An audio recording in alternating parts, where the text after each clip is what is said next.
আজকে আমি এই স্পাইরালি পাস্তাটা দিয়ে রেড সস পাস্তা বানাবো, তাই জন্য আমি এটা নিয়ে নিলাম। প্রথমে আমি দেখো এই যে এটা করার জন্য এই অনিয়ন বা পেঁয়াজটা নিচ্ছি। এটা ভীষণ ঝিরিঝিরি করে কাটতে হবে।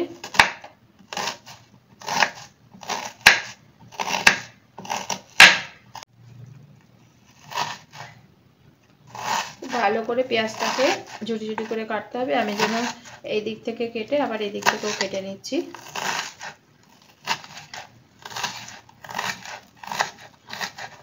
দেখো এরকম হবে। আমার পেঁয়াজটা কাটা হয়ে গেল। এবার আমি গার্লিক বা রসুনটা কাটছি। এটাকে স্লাইস স্লাইস করে কাটবো, এই যে এরকম করে।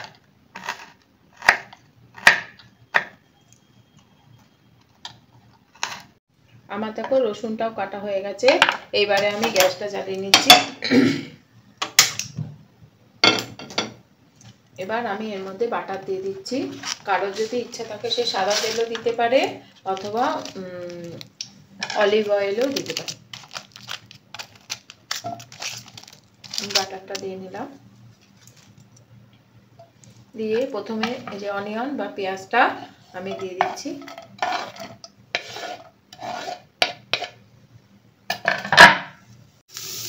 দেখো এই মাখন বা বাটারের মধ্যে পেঁয়াজটা ভেজে নিচ্ছি।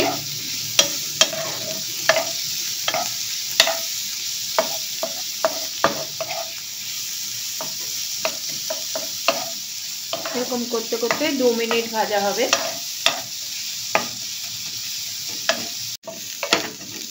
দেখো পেঁয়াজটা আমার 2 মিনিট ভাজা হয়ে গেছে। এবারে যে রসুনটা আমি স্লাইস করে কেটে রেখেছিলাম এটা আমি দিয়ে দিলাম। এটা 1 মিনিট ভাজতে হবে। রসুনটা 1 মিনিট ভাজতে ভাজতে আমি এদিকে টমেটোগুলো কেটে নেব। এটা রেড সস পাস্তা হবে, তো ওই জন্য আমি টমেটোটার দরকার হবে, ওই জন্য আমি তাড়াতাড়ি করে কিছুটা টমেটো কেটে নিই। এরকম করে আমি পুরো টমেটোটাই কেটে নিচ্ছি, যেটুকু নিয়েছি।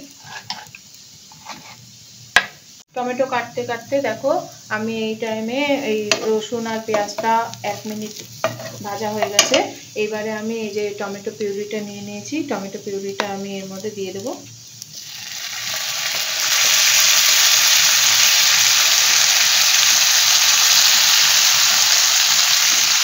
এবার এই টমেটো পিউরিটা যতক্ষণ না জল থাকবে ততক্ষণ আমি এটা ভেজে যাব। জলটা শুকিয়ে যাওয়া অবধি আমি এটাকে ভেজে যাব।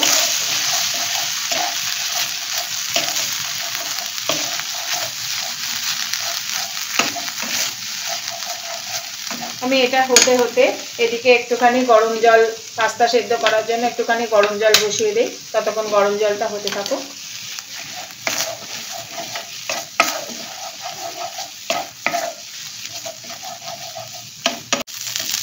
দেখো টমেটো পিউরি থেকে পুরো জলটা শুকিয়ে গেছে।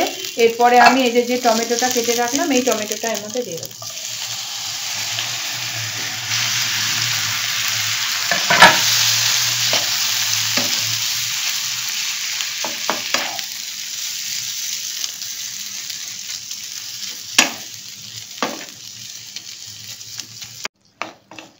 এবার দেখো টমেটোটা দেওয়ার পরে খুব ভালো করে নেড়ে দিলাম। নেড়ে দেওয়ার পরে আমি অল্প একটুখানি নুন দিয়ে দিলাম এর মধ্যে। নুন দিয়ে এদিকে আমি এই ধনেপাতাটা কেটে নিচ্ছি। পুরো ডাঁটি শুদ্ধই কাটলাম, কারণ আমরা জানি যে ডাঁটির মধ্যেই বেশি সুন্দর গন্ধটা আছে, ওই জন্য আমি ডাঁটি শুদ্ধই এটার মধ্যে টমেটোটার মধ্যে এটা দেবো।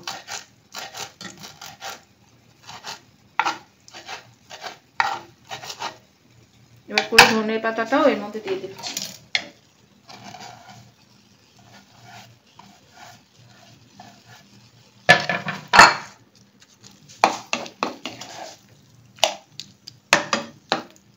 পুরো নেড়ে দিয়ে এটা সেদ্ধ হওয়ার জন্য আমি এটা ঢাকা দিয়ে দিচ্ছি। দেখো এই টমেটোটা সেদ্ধ হতে হতে আমার এদিকে জলটা পুরো ফুটে গেছে। আমি এই জলের মধ্যে এই পাস্তাটা আমি দিয়ে দিচ্ছি। পুরোটা বানাবো না, আমি অর্ধেকটা পাস্তা বানাবো। পাস্তার গায়ে লেখা আছে যে এখানে আমি 6 মিনিট বা 7 মিনিট এটাকে রান্না করব। তা আমি এখানে কিন্তু 6 মিনিট বা 7 মিনিট করব না, আমি এখানে এর অর্ধেক টাইমটা করব, মানে 3 মিনিট করব।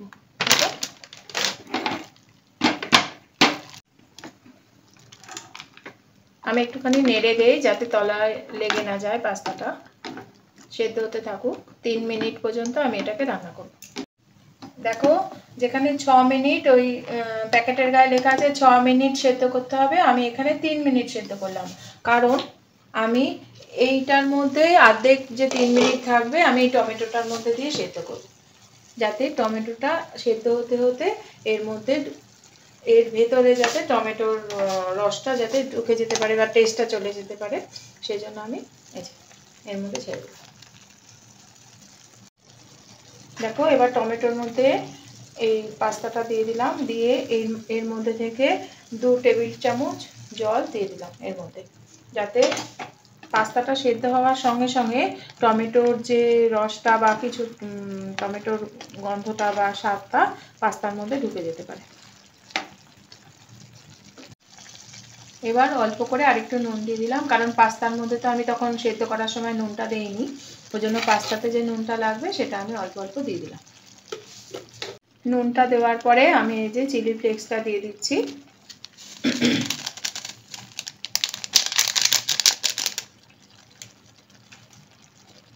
এরপরে আমি ব্ল্যাক পেপার দিয়ে দিচ্ছি।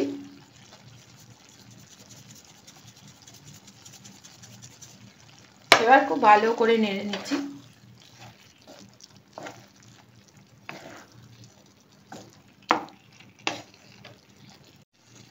এইবারে আমি অল্প একটুখানি ক্রিম দিয়ে দিচ্ছি।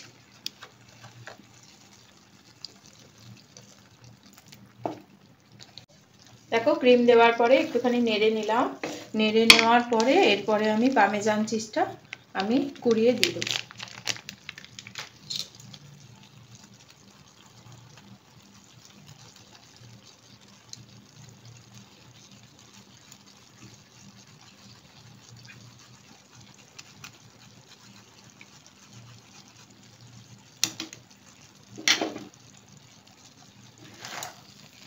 এবার এটা ভালো করে নেড়ে নিই।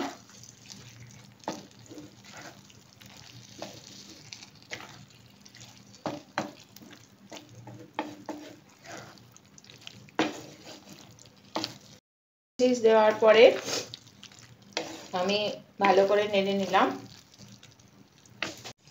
দেখো আমার পাস্তাটা প্রায় রেডি হয়ে গেছে। এই টাইমে একটুখানি টেস্ট করে দেখতে হবে যে কোনো কিছু কম হয়েছে বা বেশি হয়েছে কিনা। দেখি আমি একটুখানি খেয়ে দেখি যে সব ঠিকঠাক হয়েছে নাকি। সব পারফেক্ট হয়েছে। সব ঠিকঠাক হয়ে গেলে এরপরে আমি গ্যাসটা বন্ধ করে দেবো, দিয়ে এই যে চেডার চিজ আর হচ্ছে মজারেলা চিজের যে ডাইসটা আছে সেটা এর মধ্যে দিয়ে দেবো। এরকম করে নেড়ে দিয়ে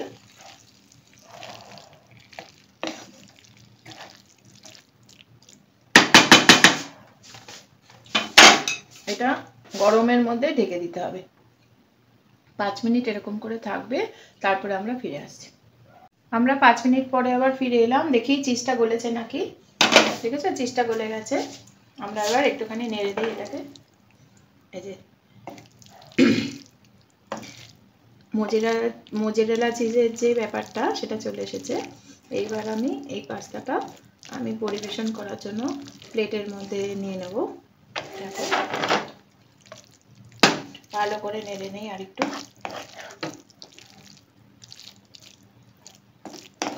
কিরকম লাগছে দেখো, কেমন লাগছে। এবার এটা আমি এর মধ্যে ঢেলে নেব।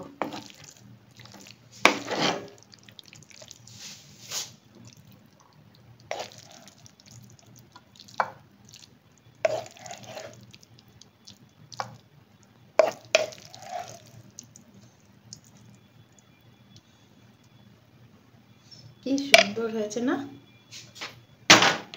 এবার আমি এর গার্নিশ করার জন্য আমি ওপর দিয়ে ধনেপাতা ছড়িয়ে দেবো।